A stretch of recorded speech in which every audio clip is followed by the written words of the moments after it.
మరికొన్ని గంటల్లో మహారాష్ట్రలో కొత్త ప్రభుత్వం కొలువు తీరనుంది. సీఎంగా దేవేంద్ర ఫడ్నవీస్ సాయంత్రం ప్రమాణ స్వీకారం చేయనున్నారు.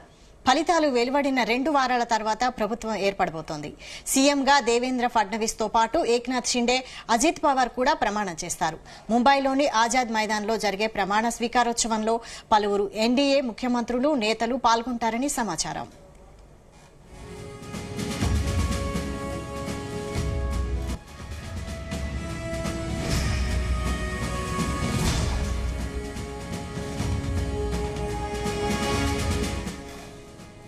ఫడ్నవీస్ మూడవసారి మహారాష్ట్ర ముఖ్యమంత్రి కానున్నారు. దీనికి ముందు అతను మహారాష్ట్రకు మొదటిసారి 5 సంవత్సరాలు, రెండవసారి కేవలం 3 రోజులకు ముఖ్యమంత్రి అయ్యారు.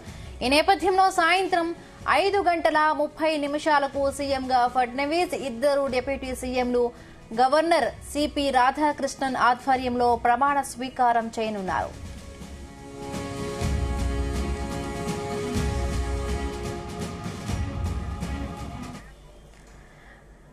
రైట్, ఎట్టకేలకు మహారాష్ట్ర ముఖ్యమంత్రి ఫడ్నవీస్ కాబోతున్నట్టుగా తెలుస్తోంది. రైట్, దీనికి సంబంధించి మరిన్ని పూర్తి అప్డేట్స్ మా ప్రతినిధి శ్రీచరణ్ లైవ్ లో అందిస్తారు. శ్రీచరణ్.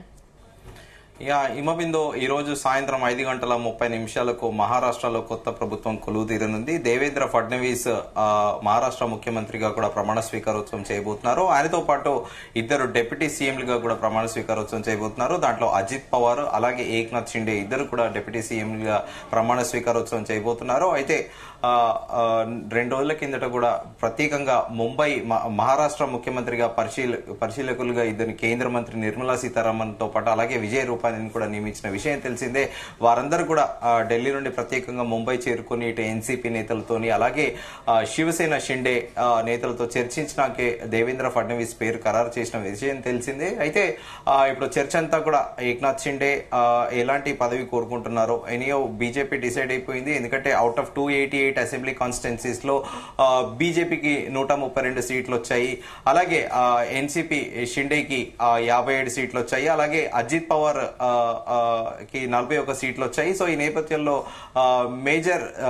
మెజారిటీ కూడా ఎక్కువగా సంఖ్యాబలంగా మహాయుతి కూటమిలో బీజేపీకి ఎక్కువగా ఉన్న నేపథ్యంలో ఫస్ట్ నుంచి కూడా దేవేంద్ర ఫడ్నవీసే నెక్స్ట్ ముఖ్యమంత్రి అంటూ కూడా విస్తృత స్థాయిలో చర్చ జరిగింది. కానీ ఎలక్షన్ల తర్వాత కూడా ఇటు ఏక్నాథ్ షిండే ప్రెస్ మీట్ పెట్టి కూడా అత్యధిక సీట్లు వచ్చినంత మాత్రాన వీళ్లే ముఖ్యమంత్రి కావాలి, వాళ్లే కాదు అన్నట్టు కూడా ఇండైరెక్ట్ గా తాను కూడా ఉన్నట్టు కూడా ఒక మెసేజ్ ఇచ్చారు.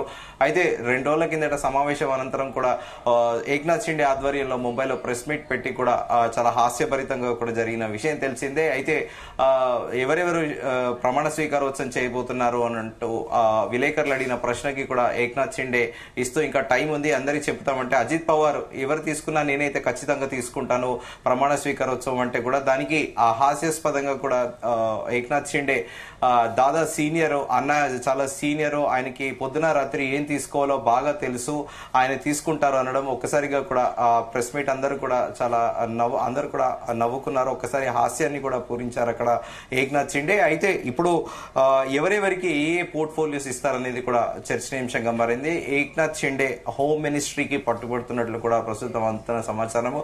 హోమ్ మినిస్టర్ కేవలం నార్మల్ హోమ్ మినిస్టర్ కాకుండా law and order, state law and order అంతా కూడా ఫుల్ ఫ్లెడ్జ్ పోర్ట్ఫోలియో కావాలని కూడా ఏక్నాథ్ షిండే డిమాండ్ చేసినట్లు కూడా తెలుస్తోంది.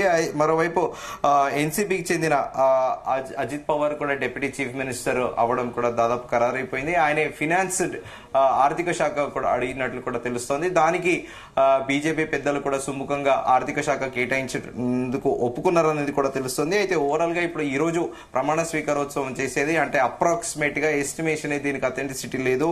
బీజేపీ నుంచి 21 నుంచి 22 మంది ఎమ్మెల్యేలు, అలాగే శివసేన ఏక్నాథ్ షిండే నుంచి 12 మంది, అలాగే ఎన్సీపీ నుండి 9 నుంచి 10 మంది ఎమ్మెల్యేలు మంత్రులు కావచ్చు అనేది కూడా ఒక ఊహాజనితంగా చర్చ జరుగుతోంది. అయితే విశ్వసనీయ వర్గాల సమాచారం మేరకు శివసేన మాత్రము ఇటు డిప్యూటీ సీఎం తో పాటు హోమ్ డిపార్ట్మెంట్ 2 కూడా కోరుతోంది. అయితే ప్రస్తుతం ఉన్న 9 మంత్రిత్వ శాఖలను కూడా యథావిధిగా కూడా కొనసాగించాలని కూడా కోరుకుంటుంది. వీటిలో అన్నిటికంటే ముఖ్యమైనది పరిశ్రమలతో పాటు పట్టణాభివృద్ధి శాఖలు కూడా ఉన్నాయి. అయితే ఈ రోజు సాయంత్రం ఆజాద్ మైదానంలోకి కూడా ప్రమాణ స్వీకారోత్సవానికి ఇప్పటికే అధికారులు ఏర్పాట్లు కూడా అన్ని ఏర్పాట్లు సిద్ధం చేశారు. ప్రధాని నరేంద్ర మోదీ కూడా ఈ ప్రమాణ స్వీకారోత్సవంలో పాల్గొనబోతున్నారనేది కూడా ప్రస్తుతం అందుతున్న సమాచారము. ఎట్ ది సేమ్ టైం 5 సంవత్సరాల 5 years 10 year లో రెండోసారి కూడా ఆయన 3 days కి కూడా చీఫ్ మినిస్టర్ అయ్యారని కూడా చెప్పుకోవచ్చు. అయితే ఇప్పుడు కొద్ది రోజులు కూడా చర్చ జరిగింది. ఒకవేళ ఏక్నాథ్ షిండే 2.5 years ఉంటే దేవేంద్ర ఫడ్నవీస్ 2.5 years ఉంటారు. ఇలా 5 years 10 year ని ఇద్దరు ఈక్వల్ గా షేర్ చేసుకుంటారు అనేది కూడా చర్చ నడిచింది. కాకపోతే బీజేపీ పెద్దలు మాత్రం ఢిల్లీలో అటు ఎన్సీపీకి చెందిన at the same time Shiv Sena షిండేకి చెందిన ఎమ్మెల్యేలు ఎంపీలు కూడా ప్రధాని మోదీని అలాగే కేంద్ర హోంమంత్రి అమిత్ షాను కూడా కలిసినా కూడా మొత్తం ఓవరాల్ గా బీజేపీ కి తరఫునే ముఖ్యమంత్రిగా కూడా బీజేపీ పెద్దలు ఢిల్లీలో నిర్ణయించారు. సో దానికి అనుగుణంగానే దేవేంద్ర ఫడ్నవీస్ ఇప్పుడు ముఖ్యమంత్రి కాబోతున్నారు. ఈ రోజు సాయంత్రం 5:30 ఆజాద్ మైదానంలో ప్రమాణ స్వీకారోత్సవం చేయనున్నారు. Himabindu. Right, thank you Sricharan, thanks for the updates.